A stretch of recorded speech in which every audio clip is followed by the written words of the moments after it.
Après 4 mois de formation, 83 formateurs et 8 encadreurs pédagogiques sont rentrés de Chine. Ils ont été présentés lors d'une cérémonie organisée en leur honneur le vendredi 26 janvier 2024 au foyer du lycée technique d'Abidjan, ce en présence du ministre de l'enseignement technique, de la formation professionnelle et de l'apprentissage, Nguessan Kofi, et de l'ambassadeur de la République populaire de Chine en Côte d'Ivoire, Wu Ji.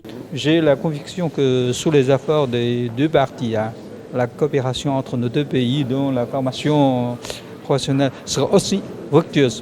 J'espère que ces formateurs de retour de la Chine, non seulement font une contribution à la construction du pays, mais aussi fait une contribution à la promotion de l'amitié entre nos deux pays. Le projet AVIC est un projet de conception, de construction d'équipements et d'assistance à la maintenance et à l'exploitation de 7 établissements de formation professionnelle en Côte d'Ivoire. La première cohorte de 91 formateurs et encadreurs pédagogiques a bénéficié d'une formation en Chine du 12 septembre 2023 au 14 janvier 2024.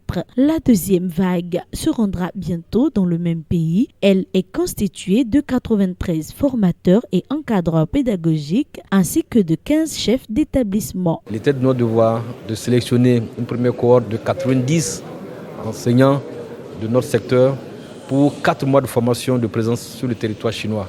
Ils ont été encadrés, ils ont été répartis dans 7 établissements en Chine. Ils ont eu des formations durant 4 mois dans leurs différentes filières.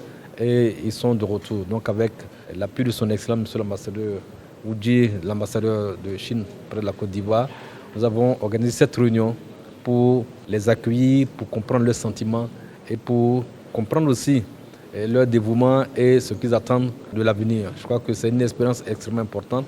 Ils ont tous déclaré qu'ils ont vu autre chose. Ils ont vu une Chine en développement, en évolution. Et je pense que pour l'avenir de notre pays, cette coopération doit être consolidée.